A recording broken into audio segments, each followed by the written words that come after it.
Hello everyone, welcome to my channel Net Education. So this channel is for all the anti-UGC NET and JRF aspirants, those who are preparing for education subject paper 2. So friends, today's session going to be really important क्योंकि आज का जो हमारा session है इस session के अंदर हमें वेस्ट बंगाल का जो एजुकेशन पेपर है यानी कि पेपर 3 2017 का उसको हमें डिटेल में डिस्कस करना है क्योंकि एज ऑफ नाउ आप देख सकते हैं अभी तक हमने 2020 के सारे PYQs को डिटेल में डिस्कस कर लिया है वेस्ट बंगाल के और हमने इसके अलावा 2018 डिस्कस कर लिया है, 2017 का पेपर 2 डिस्कस कर लिया है और आज हमारा टारगेट है पेपर 3 को डिस्कस करना। जैसे कि आप स्क्रीन के ऊपर देख सकते हैं टोटल 75 क्वेश्चंस को आज हम सॉल्व करेंगे विद डिटेल एक्सप्लेनेशन। तो ये जो सेशन है ये बहुत ही इंपॉर्टेंट होने वाला है क्योंकि एक ही सेशन के अंदर आपको टोटल 75 क्वेश्चंस को देखने को मिलेंगे विद इसके आंसर्स क्या है राइट और इसकी एक्सप्लेनेशन क्या है करेक्ट एक्सप्लेनेशन के साथ। ठीक है, तो चलिए फिर सेशन को स्टार्ट करते हैं विदाउट गेटिंग डिले। और यहाँ पे वन बाय वन करके मैं आपको क्वेश्चन पेपर के अंदर जितने भी क्वेश्चन है वो शो करूँगी। तो आपको वन बाय वन करके क्वेश्चन देखना है और फिर उसको आंसर करने की कोशिश करना है। साथ के साथ कोशिश कीजिएगा कि आप भी अपने जो आंसर्स है उसको साथ के साथ दे पाए, उसको समझ पाए। ठीक है, तो चलिए फिर। सो फर्स्ट क्वेश्चन है, आप स्क्रीन के ऊपर देख सकते हैं।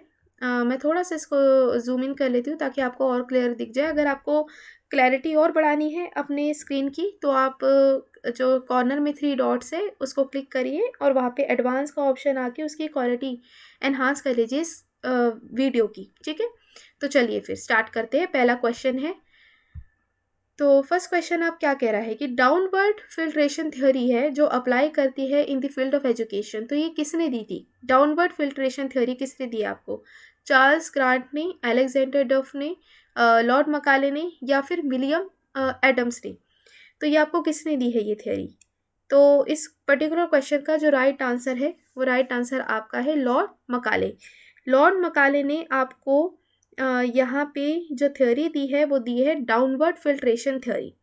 ठीक है, डाउनवर्ड फिल्ट्रेशन थ्योरी है जो आपको लॉर्ड मकाले ने यहाँ पे दिया है। अगर हम यहाँ पे देखें तो ये जो डाउनवर्ड जो आपकी डाउनवर्ड मकाले की जो थ्योरी है ये एग्जैक्टली है क्या? Filtration theory. तो डाउनवर्ड की जो फिल्ट्रेशन थ्योरी है ये आपकी एक ऐसी थ्योरी है जिसका मतलब मेन यही है कि एजुकेशन यहाँ पे कैसे प्रोवाइड की जाती है small portion of the people को। एजुकेशन कैसे यहाँ पे कन्वे की जा रही है इसके अंदर बासिस को। ठीक है, यहाँ पे मेन मकसद यही था लॉर्ड मकाले को बताना कि एक यहाँ पे कि जो एजुकेशन आपको प्रोवाइड की जा रही है, जो भी एजुकेशन यहाँ पे प्रोवाइड की जा रही है तो ये स्मॉल पोर्शन ऑफ पीपल को कैसे प्रोवाइड की जा रही है, स्मॉल पोर्शन ऑफ पीपल को यहाँ पे कैसे प्रोवाइड की जा रही है और इसके साथ साथ यहाँ पे एजुकेशन कैसे कन्वेट की जा रही है मासेस को, यानी कि जो आपके ज़्यादा लोग हैं उनको किस तरीके से यहाँ पे मासेस को एजुकेशन प्रोवाइड की जा रही है। तो यही आपकी जो थ्योरी है ये आपको बताती है।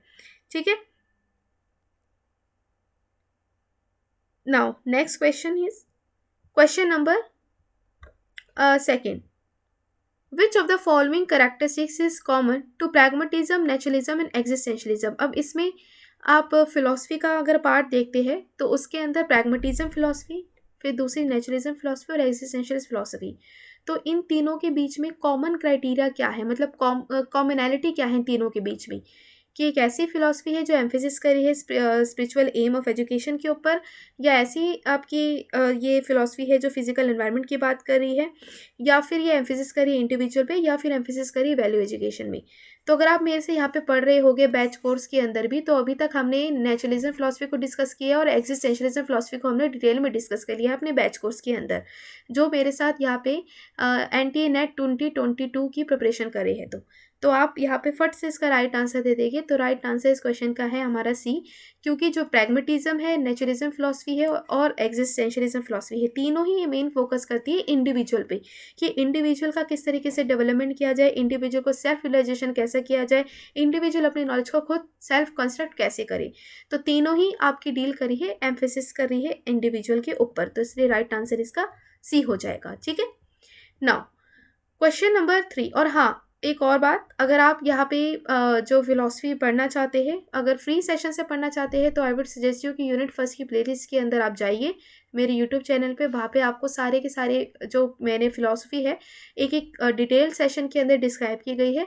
अगर आप इसको और डिटेल चाहते हैं, पीडीएफ चाहते हैं इसके, तो आई वुड सजेस्ट यू कि आप ज़रूर मेरा बैच कोर्स है वो ज्वाइन कीजिए, जो अभी फ़िलहाल में चल रहा है, जिसके अंदर हम अपनी प्रैक्टिस कर रहे हैं अपने गोल जेआरएफ को पाने के लिए, और हम प्रैक्टिस कर रहे हैं एंटी यूजीसी नेट 2022 की।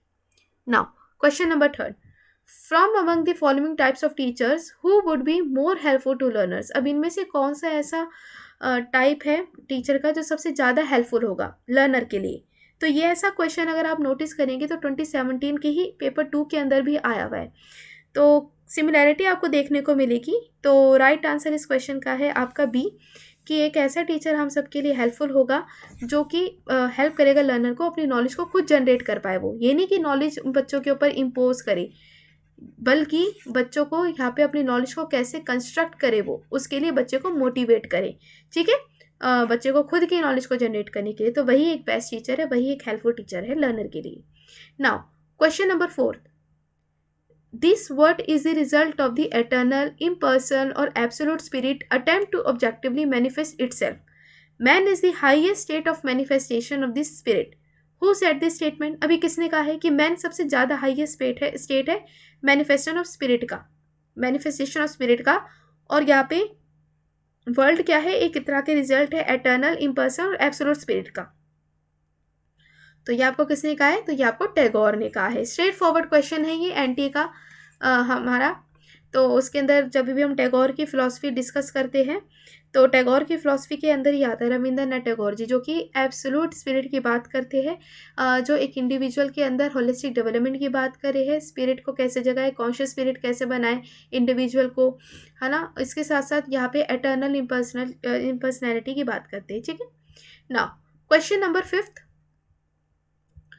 Transformation raw scores into T scores enables a researcher. जब हम ट्रांसफॉर्मेशन करते हैं रॉ स्कोर को, यानी कि जो हमारा रॉ स्कोर होता है, जब उसको हम यहाँ पे टी स्कोर के अंदर कन्वर्ट करने की कोशिश करते हैं, तो ये रिसर्चर को क्या अनेबल कराता है कि जब हम नेगेटिव स्कोर को पॉजिटिव स्कोर के अंदर चेंज करें, या कंपेयर करें डिफरेंट सेट ऑफ स्कोर्स को, या कन्वर्ट करें स्कोर को with the decimal point of full score, या फिर हम यहाँ पे अवॉइड कर रहे हैं एवरेज पॉइंट को 0। तो राइट आंसर है इसका बी, कंपेयर करना डिफरेंट सेट ऑफ स्कोर्स को। ये हमारा स्टैट से रिलेटेड पोर्शन के अंदर आया है, जब हम यहाँ पे रॉ स्कोर को टी स्कोर के अंदर कन्वर्ट कर रहे हैं। ठीक है, तो अगर आपने देखा होगा तो यहाँ पे जेड स्कोर निकालते हैं हम, तो उसमें से हम क्या करते हैं, जो हमारा रॉ स्कोर होता है उसको माइनस करते हैं उसके मीन के साथ, डिवाइड कर देते हैं उसके स्टैंडर्ड डेविएशन के साथ। और इसी तरीके से यहाँ पे एक तरह का रिलेशन होता है जेड के और टी के बीच में, है ना, ये भी हमने डिस्कस किया था। टी के बीच में और जेड के बीच में भी यहाँ पे एक तरह का रिलेशन होता है जेड स्कोर, टी स्कोर और जेड स्कोर के बीच में। तो यहाँ पे बात करी गई है कि जब रो स्कोर को जब हम ट्रांसफ़र कर रहे हैं टी स्कोर के अंदर, तो मेन मोटिव यही होता है कि जब हम डिफरेंट सेट्स को आपस में उनके सेट्स को कंपेयर कर रहे हैं, कंपैरिजन कर रहे हैं। तो ठीक है, तो राइट आंसर इसका ये आ जाएगा, बी आ जाएगा। Now question number 6, what does man making education imply. अब मैन मेकिंग एजुकेशन की बात करें तो किस तरीके की एजुकेशन है, तो क्वेश्चन का आंसर काफ़ी एविडेंट है। इस तरीके की एजुकेशन जो कि बच्चों के अंदर एक तरह का करेक्टर को बिल्डअप कर रही है, उनको मैन मेकिंग बना रही है, मतलब उनके करेक्टर को बिल्डअप कर रही है, उनके अंदर वैल्यूज़ इंकलकेट कर रही है, अपनी नेशन के प्रति वो पेट्रियाटिक बने, तो इस तरीके का करेक्टर वो बिल्डअप कर रही है। नाउ क्वेश्चन नंबर 7, अब सोशियोमेट्रिक टेक्निक का क्वेश्चन है, ये यूनिट 6 रिसर्च से डील करा है। तो सोशियोमेट्रिक टेक्निक सबसे ज़्यादा यूज़ क्यों होती है इंडिविजुअल के लिए, कि जब उसका बिहेवियर चेक करना है, या इमोशनल वेलबींग चेक करना है, या सोशल रिलेशनशिप चेक करना है, या फिर मेंटल स्टेट चेक करना है। तो इसका जो राइट आंसर है वो आपका सोशल रिलेशनशिप चेक करने के लिए we always use sociometric. Now question number 8, अब ये अजर्शन और रीज़न का एक क्वेश्चन है। एक ट्रिक मैं आपको यहाँ पे बताना चाहूँगी, जब अभी भी हम अजर्शन और रीज़न के क्वेश्चन को डिस्कस करते हैं और अजर्शन रीज़न के जो क्वेश्चन है उनको हमें सॉल्व करना होता है, तो उसके लिए हमेशा ही एक ट्रिक होती है कि आपको पहले अजर्शन को क्लियरली रीड करना पड़ता है, एग्जैक्टली अजर्शन क्या कह रही है। और जब आप रीज़न पढ़ते हैं तो रीज़न आप डायरेक्टली नहीं पढ़ते, रीज़न के पीछे आप रिलेशन बनाना सीखते हैं कि इज़, बिकॉज, इफ़, बट, आप इस तरीके के जो आप यूज़ करते हैं हेल्पिंग वर्ब का, ताकि आप इनके बीच का रिलेशन देख पाए कि क्या ये एग्जैक्टली इसी का रीज़न है कि नहीं, तो उसको आप चेक कर पाए। अब कैसे पढ़ते हैं, अब जैसे मैं पढ़ रही हूँ उसकी तरह पढ़ के देखिए। देखिए क्वेश्चन नंबर 8 कह रहा है कि असर्शन क्या कहता है, literacy is not the end of education, not even the beginning. Reason कह रहा है but literacy in itself is no education, it is only the one of the means whereby the people can be educated। अब ये क्या कह रहा है, question ध्यान से देखिए कि रीजन क्या कह रहा है, असर्शन क्या कह रहा है कि लिटरेसी आपका एंड नहीं है एजुकेशन का, जबकि ये आपकी नॉट इवन द बिगनिंग, ना ही ये एंड है ना ही ये बिगनिंग है। जबकि यानी कि जबकि एक तरह का ये हेल्पिंग वर्ब आपने लगाया है या इफ या बट करके, कि क्योंकि ये क्या है, लिटरेसी इटसेल्फ के अंदर एक तरह की एजुकेशन नहीं है, ये सिर्फ और सिर्फ मीन्स है जिसके थ्रू बच्चे या पीपल अपने आप को एजुकेट करते हैं। तो क्या ये सही है? तो अगर आप इस वे में पढ़ेंगे ना चीज़ों को, तो आप आसानी से ये रीज़न कर पाएंगे कि ये इसका करेक्ट एक्सप्लेनेशन है कि नहीं। तो अगर आपने इस तरीके से पढ़ा होगा तो राइट आंसर इसका आपका ए आ जाएगा, कि दोनों ही यहाँ पे करेक्ट है, ए और A, both A and R true.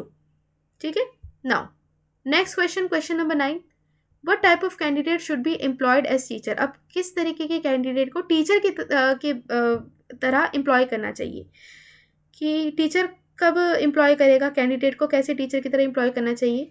तो इस क्वेश्चन का जो राइट आंसर है वो है आपका डी, कि जब टीचर को एम्प्लॉय करे, कि जब वो यहाँ पे रिक्विजिट करे एजुकेशन प्रोफेशनल क्वालिफिकेशन को और अपने लर्नर्स को लव करे, क्योंकि मेन मोटिव यही है टीचर का कि अपने बच्चों को मोटिवेट करते रहे, बच्चों को एक सही राह दिलाए, बच्चे के लिए एक तरह का टॉर्च बेरर की तरह काम करे। और टीचर ये तभी कर सकता है कि जब बच्चों के प्रति उसका प्यार है, बच्चों के प्रति वो यहाँ पे कंसर्न रखता है, उसकी अच्छी एजुकेशन क्वालिफिकेशन है और उसके अच्छी प्रोफेशनल कॉम्पिटेंसी है। ठीक है, now question number 10, Swami Vivekananda philosophy of the life was drive from. अब स्वामी विवेकानंद की जो फिलोसफी ऑफ लाइफ है वो किससे ड्राइव की गई है, बुद्धिस्टिक फिलोसफी, वेदांत फिलोसफी, सामख्य फिलोसफी, न्याय फिलोसफी। तो इस क्वेश्चन का जो राइट आंसर है वो है आपका वेदांत फिलोसफी, क्योंकि आपको पता है प्रैक्टिकल वेदांत को मानने वाले सिर्फ एकमात्र ही हमारे स्वामी विवेकानंद थे। प्रैक्टिकल वेदांत का जो कॉन्सेप्ट है वो हमें कौन फेवर करता है, स्वामी विवेकानंद। तो इसलिए राइट आंसर इसका भी हो जाएगा वेदांत फिलोसफी। और ये मैंने अपनी स्वामी विवेकानंद की जो फिलोसफी डिस्कस की थी तब भी आपको बताया था प्रैक्टिकल वेदांत, और इनका फेमस वर्क भी है। Now question number 11, which one serves as the interface between the institution and the learners in the distance education system। अब डिस्टेंस एजुकेशन सिस्टम के अंदर एक तरह का इंटरफेस की तरह काम करता है, कौन? तो वो जो काम कर रहा है वो काम कर रहा है आपका यहाँ पे student support service. Student support service यहाँ पे सबसे ज़्यादा वर्क करती है और एक तरह का इंटरफेस बनाती है इंस्टीट्यूशन और लर्नर के बीच में in the distance education system. Now, question number 12. A given raw score can statistically be transferred into the T score by a scale। जब हम raw score को T score के अंदर ट्रांसफॉर्म कर रहे हैं तो उस केस के अंदर यहाँ पे क्या करते हैं, मीडियन आपका 5 होता है, स्टैंडर्ड डेविएशन 0.50 होता है, मीन आपका 50 होता है या स्टैंडर्ड डेविएशन आपका 10 होता है, मीन आपका यहाँ पे 0 होता है या स्टैंडर्ड डेविएशन 1 होता है, या मीन आपका 500 होता है और स्टैंडर्ड डेविएशन आपका 50 होता है। तो इस क्वेश्चन का जो राइट आंसर है वो आपका बी है, जब मीन आपका 50 होता है और स्टैंडर्ड डेविएशन आपका यहाँ पे 10 होता है। ठीक है, वो कैसे? जब टी स्कोर और हम जेड स्कोर के बीच का रिलेशन देखते हैं तो सिंपल सा फॉर्मूला है टी 10 जेड प्लस 50। 50 यहाँ पे मीन होता है और आपका जो 10 होता है यहाँ पे 10 आपका स्टैंडर्ड डेविएशन होता है। ठीक है, ये आपका स्टैंडर्ड डेविएशन होता है और ये आपका मीन होता है। तो इनके बीच का जब हम रिलेशन चेक करते हैं तो इसके अंदर मीन आपका 50 होता है, स्टैंडर्ड डेविएशन आपका 10 होता है। समझ आया है कॉन्सेप्ट? ये एक ही फॉर्मूला आपसे बार बार पूछ रहा है, वही वाला जो हमने स्टैट्स के अंदर डिस्कस किया था कि टी स्कोर के बीच में और जेड स्कोर के बीच में क्या रिलेशन होता है। तो उसके लिए we always use this particular formula to drive our answer. Now question number 13, I don't care is a type of the behaviour reflecting, कि मैं फ़र्क नहीं पड़ता मुझे किसी बात का मैं चिंता ही नहीं करता। तो ये किस तरह का बिहेवियर रिफ्लेक्ट कर रहा है? तो ये रिफ्लेक्ट कर रहा है आपका रेट्रोग्रेशन करके ये डिफेंस मैकेनिज्म। ठीक है, नाउ क्वेश्चन नंबर 14, सोशलिज्म क्या है? एक तरह का कॉन्स्टिट्यूशन वैल्यू है जो इम्प्लाई कर रहा है एजुकेशन के लिए। अब ये सोशलिज्म की बात कर रहा है, सोशलिज्म एक तरह का कॉन्स्टिट्यूशनल वैल्यू है जो एजुकेशन के लिए इम्प्लाई कर रहा है। क्या? सोशल इक्विटी होना, सोशल इक्वालिटी होना, सोशल रिकंस्ट्रक्शन होना, या सोशल मोबिलिटी होना। तो इस क्वेश्चन का जो राइट आंसर है वो है सोशल मोबिलिटी होना। क्यों?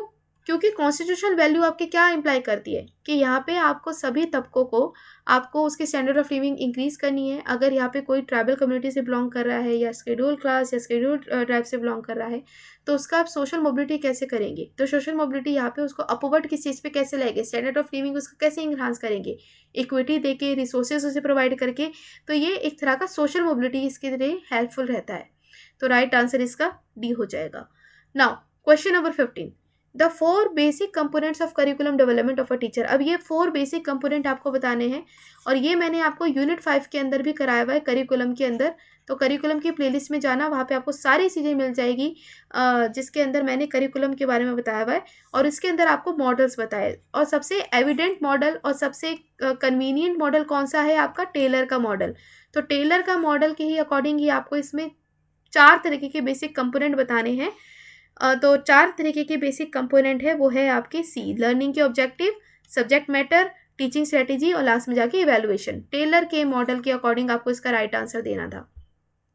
Now question number 16, which one of the following या which one is not the relevant to the principle of curriculum construction. अब इनमें से कौन सा ऐसा प्रिंसिपल नहीं है करिकुलम इंस्ट्रक्शन का कि प्रिंसिपल चाइल्ड सेंटर्डनेस होना चाहिए, प्रिंसिपल डेमोग्राफी के ऊपर बेस्ड होना चाहिए, प्रिंसिपल एक्टिविटी सेंटर्डनेस के बेस पे होना चाहिए, प्रिंसिपल फ्लेक्सिबिलिटी के ऊपर होना चाहिए। तो राइट आंसर इसका है डेमोग्राफी की। डेमोग्राफी नहीं आती, चाइल्ड सेंटर्ड होना चाहिए, एक्टिविटी सेंटर्ड होना चाहिए, फ्लेक्सिबिलिटी भी होनी चाहिए। डेमोग्राफी का कोई पार्ट नहीं है, तो इसलिए नहीं है, इसका रेलिवेंट प्रिंसिपल नहीं है। Now question number 17, suppose a curriculum was transacted in the autonomous organisation for the 4 years। मान लो कि कोई करिकुलम है वो ऑटोनोमस ऑर्गेनाइजेशन के अंदर 4 साल तक ट्रांजैक्ट किया गया। तो during the 5th year the curriculum evaluation task was taken up. अब चौथे मतलब 5वें समय के में 5वें साल के अंदर वो करिकुलम का इवैल्यूएशन लिया गया। तो ये किस तरीके का प्रोसेस हुआ है? अब ये जो एग्जैक्ट क्वेश्चन है ना, उठ के आ गया 2017 का पेपर 2 का। अगर आपने नोटिस किया होगा, मेरे साथ पिछला जो पेपर है पेपर 2 डिस्कस किया होगा 2017 का, तो उसके अंदर एग्जैक्ट क्वेश्चन उठ के आए। तो आप देख लो दोनों के अंदर कितना मतलब कितनी सिमिलैरिटी है पेपर 2 पेपर 3 के अंदर, क्योंकि क्वेश्चन एग्जैक्ट उठ के आ जाते हैं। तो आपको यहाँ पे कॉन्सेप्ट की क्लैरिटी होना बहुत इंपॉर्टेंट है, क्योंकि क्वेश्चन आपके काफ़ी रिपीट होते हैं। क्या कैसा भी एग्ज़ाम ले लो, चाहे पीएचडी एंट्रेंस दे दो, या फिर आप यहाँ पे अपना एनटीए का एग्ज़ाम देख लो, या वेबसेट का देख ले, या फिर किसी और स्टेट के असिस्टेंट लेक्चरशिप का अगर आप एग्ज़ाम दे रहे हैं, तो उसके अंदर क्वेश्चन आपके रिपीट होते हैं, और ये फैक्ट है। तो बस यही है कि आपको अपनी प्रैक्टिस को एज करने की ज़रूरत है, ताकि आप क्वेश्चन को किसी भी तरीके से जो क्वेश्चन आ जाए, चाहे डायरेक्ट लैंग्वेज में या इनडायरेक्ट लैंग्वेज में, तो आप उसको अटैम्प्ट कर पाए। तो इस क्वेश्चन का काफ़ी एविडेंट आंसर है, तो राइट आंसर इसका समेटिव है, क्योंकि 4 साल ट्रांजैक्ट किया है, 5वें साल उसका इवैल्यूएशन कर दिया, तो एट द एंड इवैल्यूएशन करा तो वो समेटिव हो गया। फॉर्मेटिव के अंदर क्या होता है? ऑनगोइंग इवैल्यूएशन हम करते हैं, जिसके अंदर ऑनगोइंग इवैल्यूएशन करते हैं। समेटिव के अंदर एट द एंड करते हैं। डायग्नोस्टिक के अंदर हम रेमेडियल क्लासेस प्रोवाइड करते हैं बच्चे को, जब हम बच्चे की स्ट्रेंथ और वीकनेस को चेक करते हैं। Now question number 18, which are the strategies of the curriculum development. अब इनमें से कौन सी स्ट्रेटेजी है करिकुलम डेवलपमेंट की? तो यहाँ पे जो इसका राइट आंसर है वो है आपका सी। एक तो सेंट्रलाइज मॉडल, और दूसरा इसका आता है आपका डिसेंट्रलाइज मॉडल। 2 तरीके की स्ट्रेटेजीज है करिकुलम को डेवलप करने की। और जब भी हम यहाँ पे सेंट्रलाइज की बात करें हैं, तो इसके अंदर अथॉरिटी आ जाएगी, आपकी अथॉरिटी आ जाएगी। और डिसेंट्रलाइज की बात करें जो कि लर्नर सेंटर हो जाएगा, लर्नर सेंटर हो जाएगा, कि लर्नर की नीड्स को अकॉर्डिंग उसके ध्यान में रखते हुए हम करिकुलम को मेट कर रहे हैं। और सेंट्रलाइज के अंदर आपका जो करिकुलम है वो बनाया जा रहा है किसी अथॉरिटी के थ्रू, जैसे कि एनसीएफ नेशनल करिकुलम फ्रेमवर्क और NCFT national curriculum framework for teacher education. Now question number 19, in a highly structure observation the researcher. अब हाईली स्ट्रक्चर ऑब्जर्वेशन के अंदर रिसर्चर कैसा है? तो हाईली स्ट्रक्चर ऑब्जर्वेशन के अंदर जो रिसर्चर होना चाहिए जिसको क्लियरली पता हो व्हाट टू लुक फॉर, किसके लिए हमें स्टडी करनी है। तो इसका राइट आंसर बी हो जाएगा।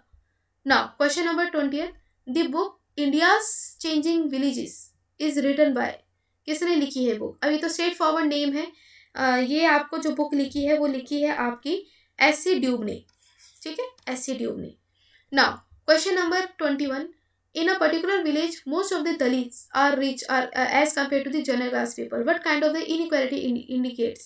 अब कोई पर्टिकुलर विलेज है जिसके अंदर दलित है ना, जो वो ज़्यादा रिच हो गए हैं as comparatively to the general class people, तो इनमें किस तरीके की इनइक्वालिटी को ये केटर कर रहा है, इंडिकेट कर रहा है?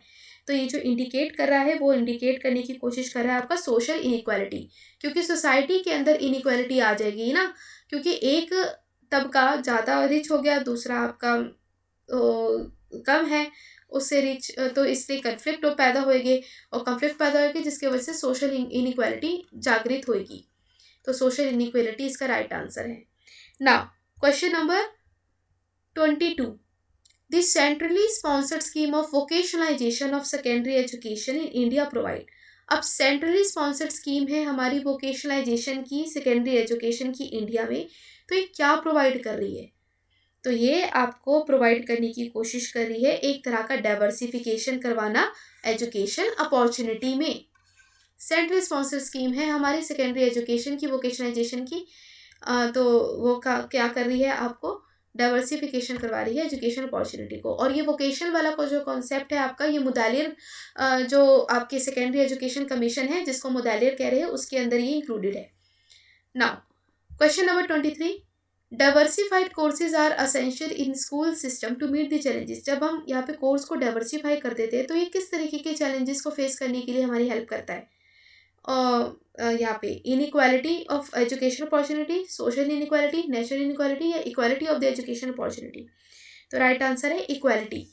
इक्वालिटी बढ़ाने की कोशिश करता है जब हम यहाँ पे डाइवर्सिफाइड कर देते हैं, क्योंकि आपको पता है क्लास के अंदर कितनी डाइवर्सिटी होती है, हर एक इंडिविजुअल की नीड्स को कैटर करना बहुत इंपॉर्टेंट है। क्लास के अंदर कोई बच्चा ऑडियो विजुअल से पढ़ता है, उसकी कोई बच्चा यहाँ पे फ्लैश कार्ड से या 2D या 3D डायमेंशंस वाले प्रोजेक्टर एड से या टीचिंग एड से उसको पढ़ने में ज़्यादा सहूलियत होती है, तो उसके अकॉर्डिंग ही टीचर को एक अपना जो कोर्स है वो डिज़ाइन करना आना चाहिए। तो अगर आप यहाँ पे बच्चों की डाइवर्सिटी को कैटर करेंगे तो ये बहुत हेल्प होगा सभी बच्चों के लिए कि एक तरह का एजुकेशन अपॉर्चुनिटी के बीच में इक्वालिटी लेकर आना और सभी बच्चों की नीड्स को कैटर करते हुए उनकी एजुकेशन को एनहांस करना। ठीक है। Now question number 24, which theory would be best to consider if you want to which theory would be best to consider if you want to understand why the children copy the behaviors they see in TV cartoon?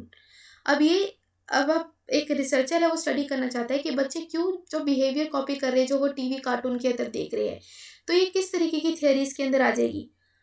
और imitation वाला concept किसके अंदर हमने discuss किया था, पियाजे की theory में, या सोशल कॉग्निटिव थ्योरी बंडूरा के, एरिक्सन की साइको सोशल स्टेज के अंदर, या स्किनर का बिहेवियरिज्म में।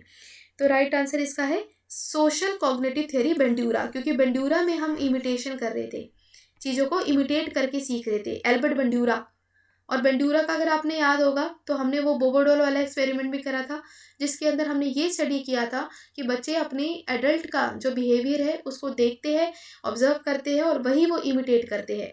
और बोबोडोल के एक्सपेरिमेंट में हमने ये चेक किया था कि जब बच्चे उस बोबोडोल के साथ एग्रेसिव बिहेवियर किया गया एडल्ट के थ्रू, तो बच्चे भी उसी बोबोडोल के साथ, जो पहले किसी तरीके का स्टिमुलस, मतलब किसी तरीके का उनको स्टिमुलस प्रोवाइड नहीं किया गया था और किसी तरीके का वो रिएक्शन जनरेट नहीं करे थे, लेकिन बाद में जाके एडल्ट्स को एक्सपीरियंस करके उनके बिहेवियर को देख के भी वो इमिटेट करना स्टार्ट कर दिया उन्होंने, और बच्चे के साथ वही गलत व्यवहार करने लगे।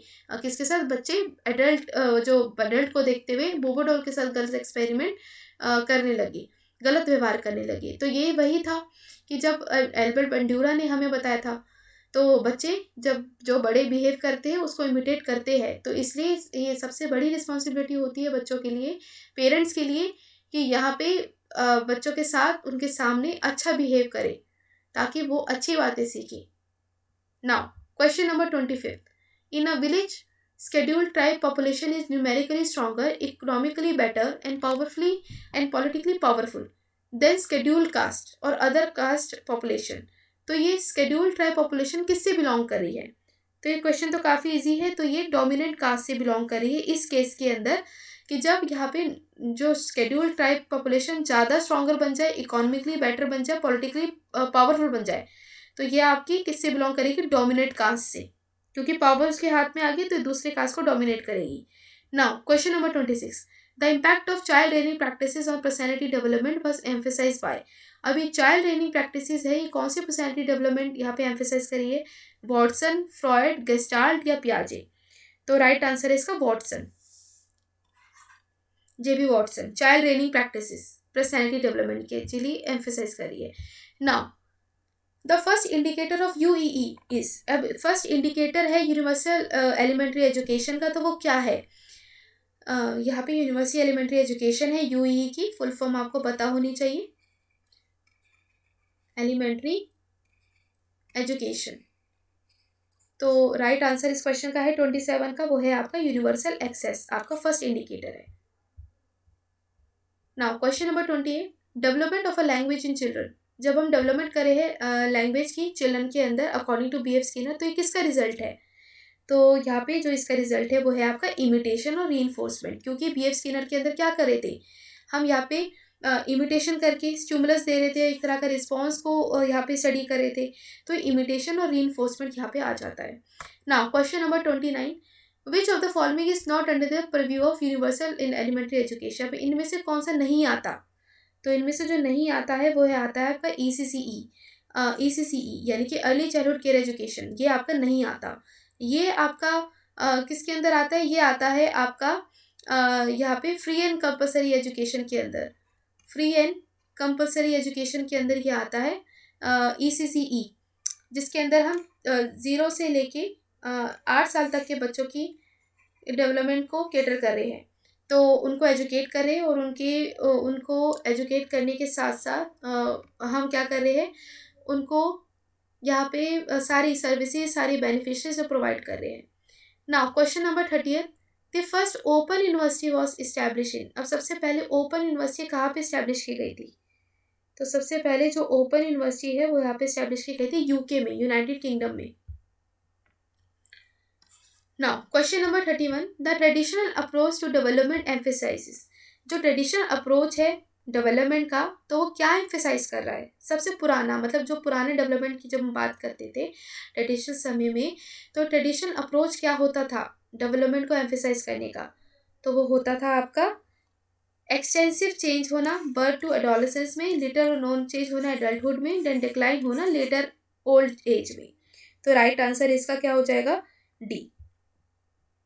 नाउ क्वेश्चन नंबर 32, मैच करना है इसको, ठीक है, मैच करके इसको राइट आंसर बताना है कि इसका राइट आंसर क्या आएगा। तो यहाँ पे मैच करने की कोशिश कीजिए, ये आपका यूनिट 6 से ही रिलेटेड है, इसके अंदर मैंने आपको सारे टाइप्स बताए थे, तो अगर आप उसको देखोगे तो अच्छे से आंसर कर पाओगे। तो इंटरव्यू क्या है आपका, तो इंटरव्यू के अंदर एक तरह का स्ट्रक्चर्ड इंटरव्यू, आपका सेमी स्ट्रक्चर्ड इंटरव्यू होता है, जिसके अंदर आप फेस टू फेस अपने क्लाइंट से रिस्पॉन्सेज है वो ले रहे हैं। तो इंटरव्यू आपका यहाँ पे जो करता है, तो इंटरव्यू आपका एक तरह का यहाँ पे फोकस ग्रुप होता है, ठीक है, कि आप यहाँ पे इन डेप्थ स्टडी कर रहे हैं किसी पर्सन के ऊपर, आप फोकस्ड है उस पर्सन के बारे में जानने के लिए। फिर इसका राइट आंसर आपका ए है, ठीक है।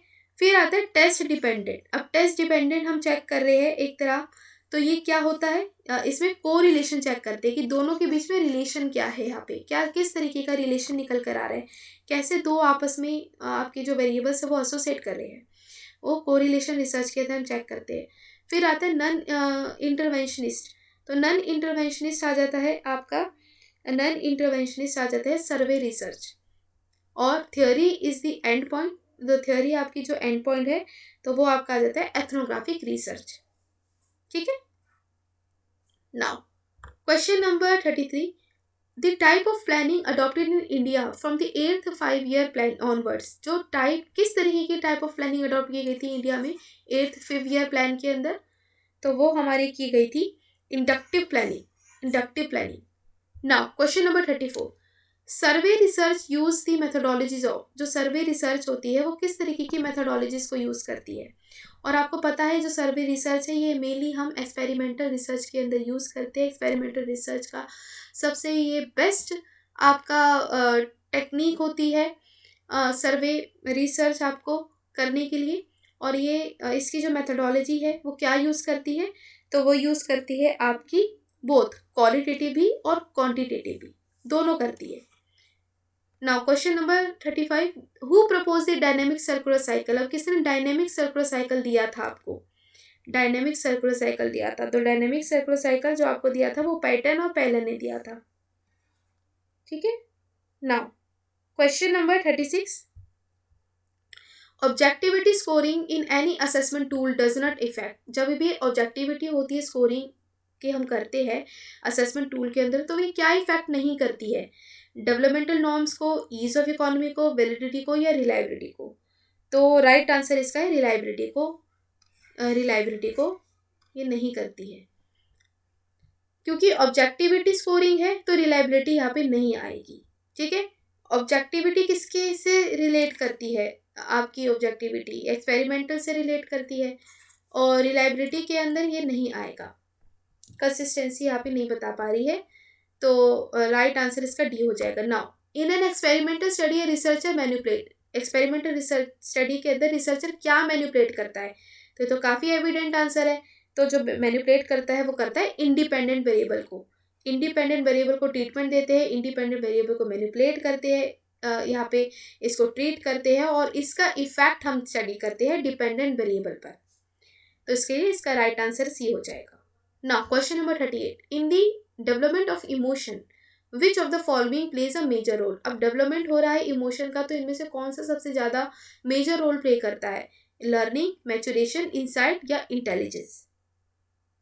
और आप भी सोचने की कोशिश कीजिए, करा कीजिए कि इसका राइट आंसर क्या होगा, ताकि आपको भी समझ आए चीज़ों को, आप भी क्वेश्चन को रीड करना सीखें, क्योंकि मेनली यही होता है, क्वेश्चन को रीड करना, उसकी लैंग्वेज को समझना और क्वेश्चन को पूरा रीड करना।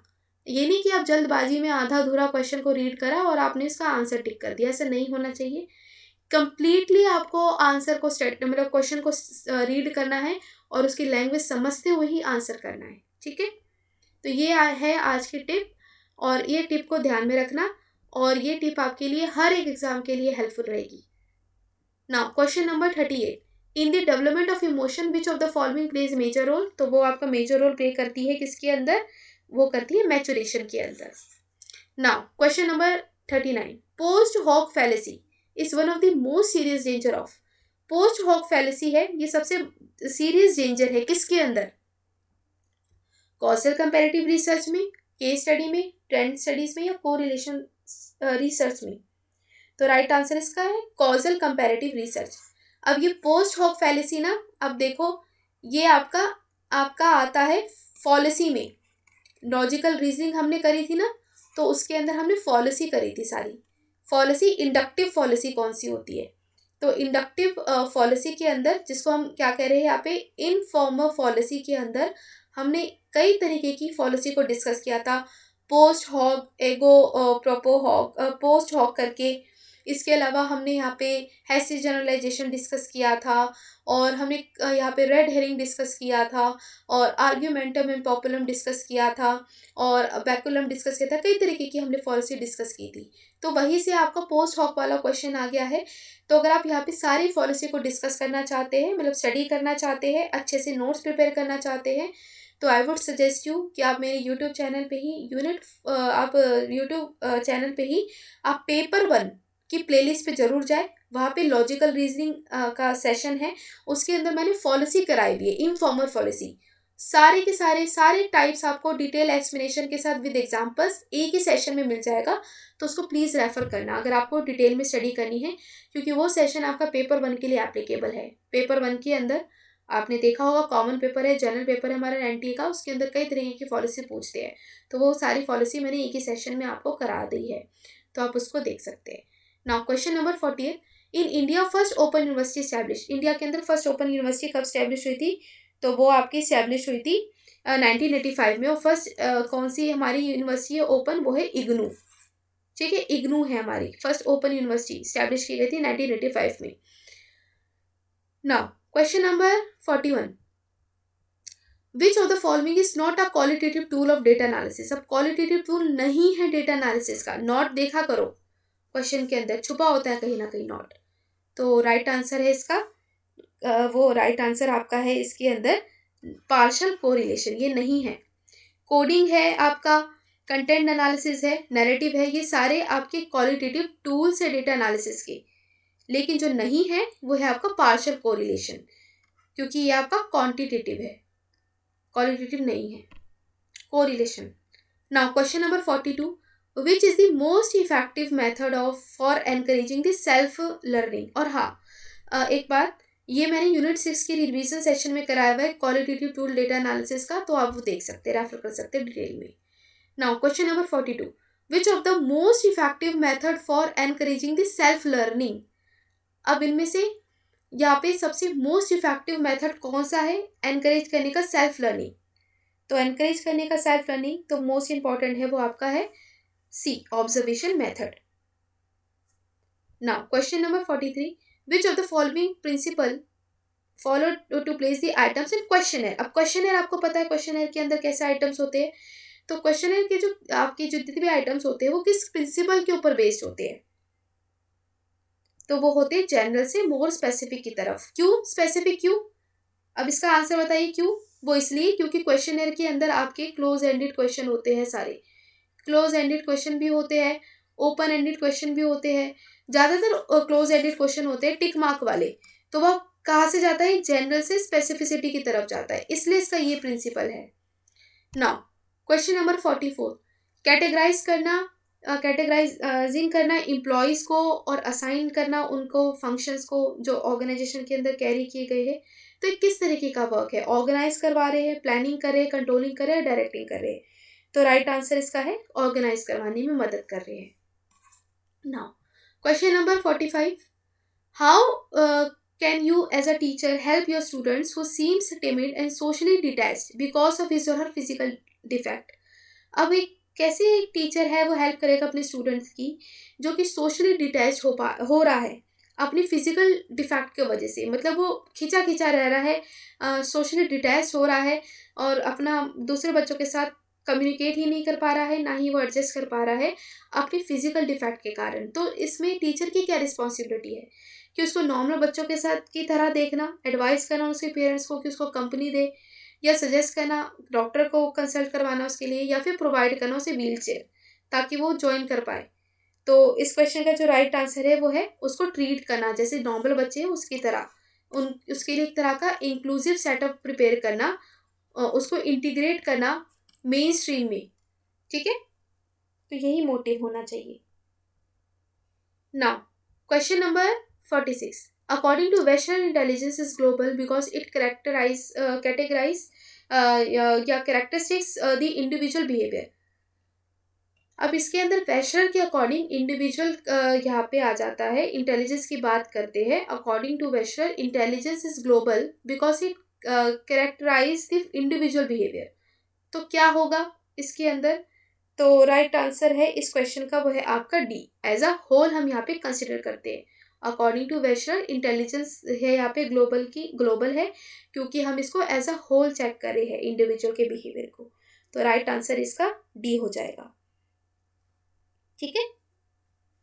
Now question number 47, the idea of establishing the alumni association to bring the old students and faculty together. जब पुराने स्टूडेंट्स को और फैकल्टी को एक साथ लेकर आना है तो ये किस तरीके की कमीशन ने बात की, मुदालिर कमीशन ने, राधाकृष्ण कमीशन ने, कोठारी कमीशन ने, या आचार्य राममूर्ति कमीशन ने। तो राइट आंसर इसका Kothari commission, C. Now question number 48, students who have internet access at home in schools perform differently in examination than the students who do not have. तो ये किस तरीके का हाइपोथेसिस है, अब इसके अंदर डिफरेंस आपका आ रहा है। तो ये हमने ट्रिक देखी थी, याद होगा तो हमने जब नल हाइपोथेसिस को, अल्टरनेट हाइपोथेसिस को, वन डायरेक्शन हाइपोथेसिस और टू डायरेक्शन हाइपोथेसिस को स्टडी किया था, तो उसके अंदर क्या डिस्कस किया था कि नल हाइपोथेसिस यानी कि नल किसी तरीके का रिलेशन यहाँ पे नहीं है, जीरो रिलेशन है, खाली है, स्टेटस को है। और अल्टरनेटिव हाइपोथेसिस क्या था कि जब किसी तरीके का रिलेशनशिप यहाँ पे है, चाहे पॉजिटिव है चाहे वो नेगेटिव है, तो वो आपका अल्टरनेटिव कहला रहा था। अब इस क्वेश्चन के अकॉर्डिंग इसका राइट आंसर आपका हो जाएगा यहाँ पे वो हो जाएगा नॉन डायरेक्शनल हाइपोथेसिस। किसी तरीके का कि स्टूडेंट्स जिसको इंटरनेट एक्सेस कर रहे हैं और यहाँ पे जो स्कूल यहाँ पे जो स्कूल के अंदर जो परफॉर्मेंस करे वो डिफरेंटली है कंपैरेटिवली टू दी अदर्स जिनके पास आपका यहाँ पे घर के अंदर इंटरनेट का एक्सेस नहीं है। तो ये किसके बारे में बता रहे हैं? नॉन डायरेक्शनल हाइपोथेसिस के बारे में आपको बता रहे हैं, ठीक है, नॉन डायरेक्शनल। तो राइट आंसर इसका डी हो जाएगा। Now question number 49, which of the following institute is located at Hyderabad. अब ये मैंने आपको 2018 का जब हम PYQ डिस्कस कर रहे थे तो वहाँ पे आपको बताए थे कई तरीके के इंस्टीट्यूट थे। एक तो आपका यहाँ पे देहरादून के अंदर विजन वाला था, सिकंदराबाद हमने डिस्कस किया था। इसके अलावा यहाँ पे हमने ऑर्थोपेडिक वाला कोलकाता में था, यहाँ पे मेंटल वाला हमने डिस्कस किया था, है ना। तो अब इसमें आपको पूछ रहा है हैदराबाद के अंदर कौन सा लोकेट करता है। तो ये हैदराबाद के अंदर जो लोकेट करता है ये मेंटली हैंडीकेप्ड लोकेट करता है, मेंटली हैंडीकेप्ड। हेरिंग वाला सिकंदराबाद में था आपका, ठीक है। तो मेंटली हैंडीकेप्ड वाला कहाँ पे था? आपका हैदराबाद में था। Now question number 50th, which of the following में help a counsellor to know the counselling before providing the counselling. अब इनमें से क्या हेल्प करता है काउंसलर को अपने काउंसलिंग के बारे में जानने के लिए काउंसलिंग के प्रोसेस से पहले? तो वो हेल्प करता है अपनी स्टडी करने के लिए, उसके जो जितने भी रिकॉर्ड्स हैं काउंसलिंग के तो उसके बारे में उसमें हम पता चलता है, उसके रिकॉर्ड्स देखे, प्रीवियस रिकॉर्ड देखकर, और बाद में उसकी हम काउंसलिंग स्टार्ट करते हैं। Now question number 51, approach conflict is a conflict between. Approach conflict है वो किसका कन्फ्लिक्ट है, किसके बीच का कन्फ्लिक्ट है? तो ये है आपका 3 पॉजिटिव गोल के बीच में। एक मिनट, क्वेश्चन नंबर 51 हम स्टडी करें ना, तो यहाँ पे जो 51 है इसका राइट आंसर 2 पॉजिटिव गोल है। एक मिनट, 3 पॉजिटिव गोल आपका नेगेटिव की कंडीशन में आता है। यहाँ पे आपको अप्रोच बोला है, यहाँ पे अप्रोच बोला है, ठीक है। तो राइट आंसर इसका है 2 पॉजिटिव गोल, 2 पॉजिटिव गोल के बीच में। Now question number 52, the study of distribution of disorder in a given population. अब देखो, अब हम स्टडी की बात करें डिस्ट्रीब्यूशन की डिसऑर्डर के बीच में पॉपुलेशन की, तो ये स्टडी की बात करें तो ये क्या है? एपिस्टेमोलॉजी, एपिडेमोलॉजी, एपिडेमियोलॉजी या एक्सोलॉजी या एस्ट्रोलॉजी। तो राइट आंसर इसका है आपका वो है आपका बी, एपिडेमियोलॉजी। यानी कि डिसऑर्डर की जब आप स्टडी कर रहे हैं तो वो एपिडेमियोलॉजी कहते हैं हम, ठीक है।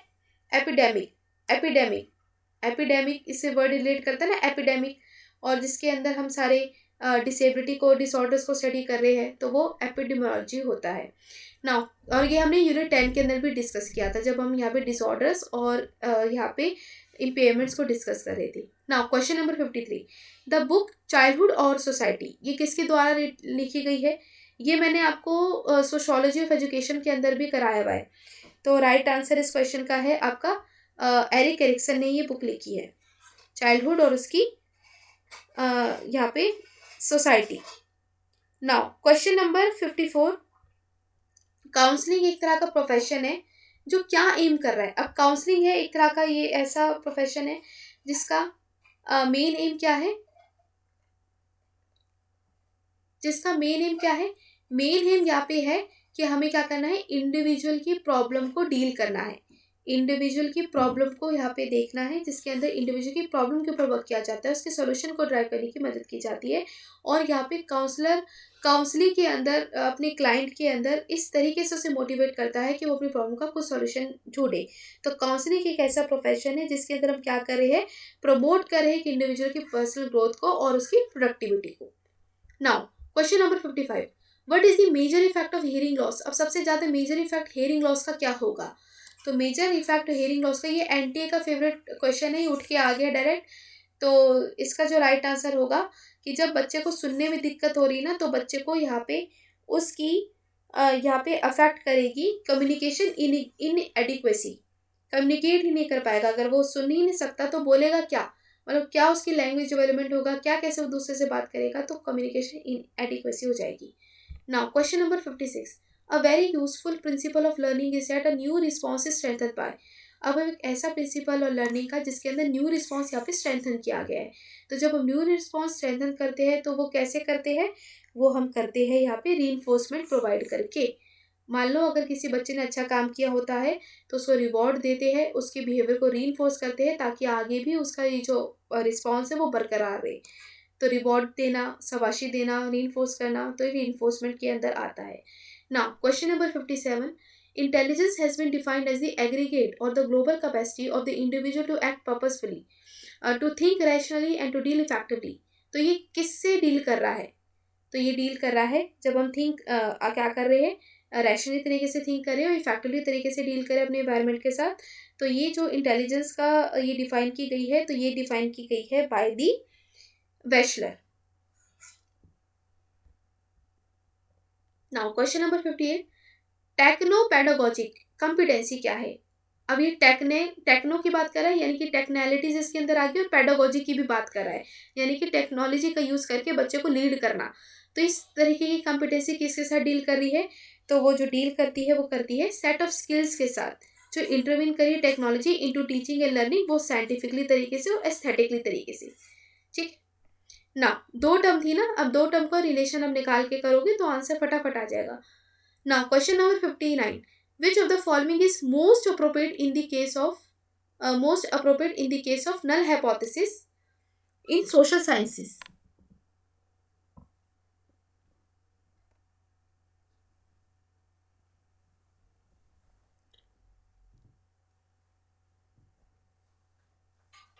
तो इनमें से कौन सा सबसे ज़्यादा अप्रोप्रिएट है जब हम नल हाइपोथेसिस को यहाँ पे क्या कर रहे हैं, सोशल साइंसेस के अंदर हम यहाँ पे टेस्ट कर रहे हैं। तो इसके अंदर इसके अकॉर्डिंग जो राइट आंसर हमारा सी हो जाएगा, जब हम नल हाइपोथेसिस को एक्सेप्ट करेंगे और नॉट एक्सेप्ट करेंगे। सोशल साइंसेस के अंदर क्या करते हैं, जब अभी हम नल हाइपोथेसिस यहाँ पे चेक करते हैं तो ये देखते हैं कि क्या हमें इसमें नल हाइपोथेसिस को एक्सेप्ट करना चाहिए, रिजेक्ट करना चाहिए। तो वही आपको बता रहा है सोशल साइंसेस के अंदर।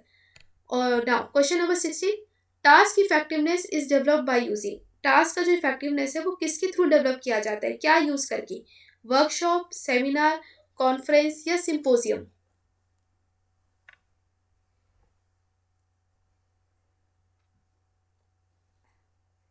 तो राइट आंसर है क्वेश्चन का, वो राइट आंसर आपका है ए, वर्कशॉप। टास्क इफेक्टिवनेस के बारे में हम जब हम करते हैं।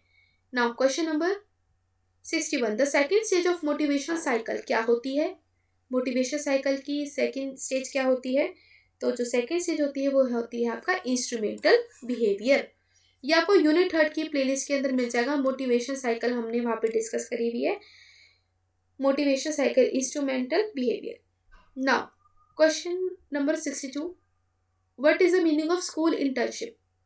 स्कूल इंटर्नशिप का मीनिंग क्या है, तो जब हम स्कूल इंटर्नशिप करवाते हैं तो उसका मीनिंग क्या है, ये आपको तब करवाते हैं जब अगर आप बीएड में होगे, जब आपने किया होगा तो उसके अंदर हमें स्कूल इंटर्नशिप कराई जाती थी 6 महीने की एक्सपीरियंस देने के लिए। तो किस लिए मोटिव क्या था, तो मोटिव यही था कि जब हमें यहाँ पे पार्टिसिपेट करना है स्कूलिंग के प्रोसेस के अंदर रेगुलर बेसिस पे शॉर्ट ड्यूरेशन के लिए प्री सर्विस के अंदर टीचर एजुकेशन प्रोग्राम में। डी इसका राइट आंसर है। Now question number 63, which of the following is not an axis 1 disorder. अब इनमें से कौन सा एक्सिस 1 का डिसऑर्डर नहीं है, तो आपका schizotypal personality disorder, anxiety disorder, bipolar disorder या आपका सिजोफ्रेनिया। तो स्किज़ोफ्रेनिया राइट आंसर इसका क्या है, तो राइट आंसर इसका ए है। Now question number 64, sampling error can not be estimated when a researcher. अब सैम्पलिंग एरर है वो एस्टिमेट नहीं किया जाता जब रिसर्चर क्या करता है, लार्ज सैंपल इंक्लूड कर देता है, रैंडम सैम्पलिंग टेक्निक का इंक्लूड कर देता है, कंडक्ट करता है स्टडी ऑन वॉलंटियर, या अंडरटेक करता है स्टडी को विद स्मॉल सैंपल। तो इस क्वेश्चन का जो राइट आंसर है कंडक्ट करना स्टडी का वॉलंटियर के ऊपर। ठीक है। Now question number 65, which of the following problem is visualize frequently for implementing the teacher education curriculum effectively. कि जब हम यहाँ पे एक तरह का कौन सी ऐसी प्रॉब्लम है जो विजुअलाइज करी है, फ्रिक्वेंटली इम्प्लीमेंट करी है टीचर एजुकेशन को, कई करिकुलम उसका इफेक्टिवली बने। तो मेन मोटिव क्या रहेगा, तो मेन मोटिव आपका यही रहेगा कि जब हम यहाँ पे एब्सेंटिज्म हो टीचर एजुकेटर का, स्टूडेंट टीचर के बीच में, और इंस्टीट्यूशन हो in general. Now question number 66, which of the following is most suggestive diagnosis of schizophrenia. अब इसका सबसे ज़्यादा मोस्ट सजेस्टिव डायग्नोसिस क्या है आपका स्किज़ोफ्रेनिया का?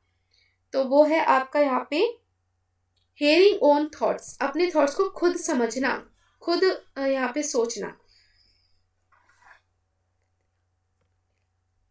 नाउ क्वेश्चन नंबर 67, अब इसको सिंपल आपको इनके मॉडल है, इनके मॉडल के नाम आपको बताने हैं, मतलब डायरेक्ट इसके मॉडल के नाम बताने हैं. तो ये हमने यूनिट 4 के अंदर डिस्कस किया है सारे के सारे टीचिंग मॉडल, तो उसके अंदर आपको बताना है. तो राइट आंसर क्या है इस क्वेश्चन का? तो आई होप क्वेश्चन आपको विजिबल हो रहा होगा. थोड़ा सा जूम इन कर लेती हूँ, एक मिनट. हाँ,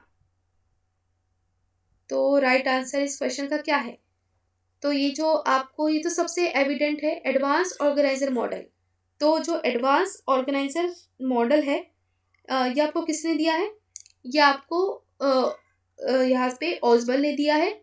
इसके अलावा कॉन्सेप्ट अटेनमेंट मॉडल ये आपको किसने दिया है? ब्रूनर ने दिया है. इंक्वायरी वाला मॉडल आपको किसने दिया है? इंक्वायरी जो मॉडल है वो सचमैन ने दिया है, और इंडक्टिव मॉडल है यह आपको किसने? टाबा ने दिया है. तो राइट आंसर इसका सी हो जाएगा ना. Question number 68, opportunity for asking और प्रोबिंग इन इंटरव्यू. ये क्या बताती है? जब हम आस्क करें, प्रोब करें, तो इंटरव्यू के अंदर ये किस तरीके की अपॉर्चुनिटी है? Difficult, limited, good, poor, extensive, possible, या पॉसिबल ही लिमिटेड. तो राइट आंसर इसका है एक्सटेंसिव और possible. Now question number 69, spina bifida किस तरीके की कंडीशन है? तो ये हमने डिस्कस की थी अपने यूनिट 10 के अंदर. तो स्पाइना बिफिडा आपकी इस तरीके की स्थिति है जिसके अंदर आपको क्या हो जाए? आपका ऑर्थोपेडिकली हैंडीकैप्ड बन जाए, और आपका यहाँ पे जो स्पाइनल है, स्पाइनल कोड के अंदर डिफेक्ट आ जाए, और स्पाइनल कोड आपका बल्ज हो जाए, बल्जी बन जाए, मुड़ जाए, उठा हुआ हो जाए, मुड़ जाए. तो ये ऑर्थोपेडिकली इम्पेयरमेंट होती है आपकी. Now question number 17, organization of eclectic counselling require. अब इक्लेक्टिक काउंसलिंग के अंदर क्या रिक्वायर करती है? तो वो रिक्वायर करती है स्टडी ऑफ द नीड्स और personality characteristics of the client. Now question number 71, education और उसका नेशनल डेवलपमेंट है. तो ये किसका टाइटल है? एजुकेशन और नेशनल डेवलपमेंट. तो ये तो आपका क्वेश्चन काफ़ी इजी है. कोठारी कमीशन के अंदर नेशनल डेवलपमेंट की बात करते हैं हम, नेशन को कैसे बिल्डअप करें, नेशन को कैसे हम आगे बढ़ाएं, तो नेशन को यहाँ पे बिल्ड करने वाली कैसी नॉलेज दे बच्चों को, तो कोठारी कमीशन के अंदर आ जाता है. Now question number 72, agoraphobia without panic attack क्या रेफर कर रहा है? तो ये एक ऐसी कंडीशन है जो कि ये रेफर करती है आपकी fear of collapse in open और क्लोज स्पेस. ठीक है, पैनिक अटैक आ जाना, एकदम से अचानक से पैनिक अटैक आ जाना, तो वो आपका आता है कब? जब एकदम से फियर जनरेट होता है ओपन और क्लोज स्पेस के अंदर. Now question number 73, according to Otto Peters distance education क्या है? तो ऑटो पेटर्स के अकॉर्डिंग जो डिस्टेंस एजुकेशन है वो एक ऐसी एजुकेशन है जो कि इंडस्ट्रियल की प्रोडक्शन करवा रही है, इंडस्ट्री के अंदर प्रोडक्शन लेकर आ रही है. बच्चे घर बैठे भी अपनी एजुकेशन को ले सकते हैं और अपनी आप को एनहांस कर सकते हैं अपनी नॉलेज को, और इंडस्ट्रीज वर्क कर सकते हैं. इंडस्ट्रीज की जो प्रोडक्टिविटी वो एनहांस हो सकती है हमारी. Now question number 74, the regular checkup of the client in guidance program. जब रेगुलर चेकअप कर रहे हैं गाइडेंस के प्रोग्राम के अंदर, तो ये किस तरीके का है? तो ये तो काफ़ी इजी है, फॉलोअप कर रहे हैं हम, फॉलोअप सर्विस है, डे टू डे पे, टाइम टू टाइम बेसिस पे हम चेक करते रह रहे हैं. Now question number 75, which of the following is not true concerning the difference between managers और लीडर्स. अब इनमें से कौन सा ऐसा कंसर्न नहीं करता मैनेजर्स और लीडर्स के बीच का डिफरेंस? तो वो नहीं करता है, मैनेजर्स इन्फ्लुएंस करता है थ्रू इनफॉर्मल मीन्स वाला नहीं आता, तो बी नहीं आता.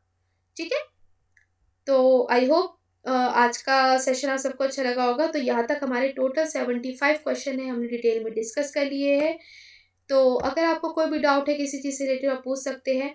ऑल्सो यहाँ पे मेरा आपको पता है बैच कोर्स है वो हमारा ऑन गोइंग है, 22 दिसंबर से स्टार्ट हो चुका था यहाँ पे। तो यहाँ पे हमारी यूनिट फर्स्ट हमारी चल रही है। तो यूनिट फर्स्ट के अंदर हमने काफ़ी कॉन्सेप्ट हमने डिस्कस कर लिए फिलॉसफी के। और यहाँ पे अगर आप इस पर्टिकुलर बैच को ज्वाइन करना चाहते हैं और अपनी प्रैक्टिस को बूस्टअप करना चाहते हैं, अपने गोल जेआरएफ को अचीव करना चाहते हैं 2022 के लिए, तो उसके लिए आई वुड सजेस्ट यू कि आप इस कोर्स को ज्वाइन कर सकते हैं। और अगर आप इस कोर्स को ज्वाइन करेंगे तो आपको ये सारे के सारे बेनिफिट मिलेंगे और सारे पूरे फुल कवरेज मिलेगा आपको। यहाँ पे आपके लिए अलग से जो जो नोट्स है वो प्रिपेयर किए जाएंगे। 2021 से 2004 तक डिटेल आपको PYQs डिस्कस करेंगे, उसके PDF आपको प्रोवाइड की जाएगी। Each and every thing you will find in a single batch course. और आपको कहीं जाने की ज़रूरत नहीं है, सारे के सारे कॉन्सेप्ट्स है वो मैं आपके साथ डिस्कस करेंगे और मैं आपको एक एक कॉन्सेप्ट आपको एज करवाने में मदद करूँगी। ठीक है, तो अगर आप ज्वाइन करना चाहते हैं तो आप ज्वाइन कर सकते हैं। कॉन्टैक्ट नंबर मेरा ये लिखा हुआ है स्क्रीन के ऊपर भी, बाकी डिस्क्रिप्शन बॉक्स में भी मैंने डाल दिया है। अगर आप इंटरेस्टेड है तो आप वहाँ से मुझे कॉन्टैक्ट कर सकते हैं और अपने आप को रजिस्टर कर सकते हैं इन दी पर्टिकुलर बैच कोर्स ना। तो आई होप आज का सेशन आप सबको अच्छा लगा होगा। कैसे लगा सेशन, अपने फीडबैक जरूर प्रोवाइड किया करो। ऑल्सो आज का सेशन के अंदर जितने भी हमने डिटेल एक्सप्लेनेशन के साथ जो स्टडी किया है तो आपको कैसा लगा है, अगर अच्छा लगा है तो अपने फ्रेंड्स के साथ भी ज़रूर शेयर करना और ताकि उनको भी ये बेनिफिट मिले। और मेरे आप चैनल को भी ज्वाइन कर सकते हैं, यूट्यूब चैनल को भी, मेरी वेबसाइट को भी ज्वाइन कर सकते हैं, मेरी ऐप को भी ज्वाइन कर सकते हैं और इसके साथ साथ टेलीग्राम ग्रुप को भी ज्वाइन कर सकते हैं। और सारे के सारे लिंक मैंने डिस्क्रिप्शन बॉक्स में दे दिए हैं। और इफ़ यू वांट सो आप जल्दी से ज्वाइन करिए और अपनी प्रैक्टिस को जल्दी से बूस्टअप कीजिए और अपने गोल जेआरएफ को अचीव करिए। Till then stay blessed, enjoy learning, ऐसे पढ़ते रहो and stay safe. Thank you.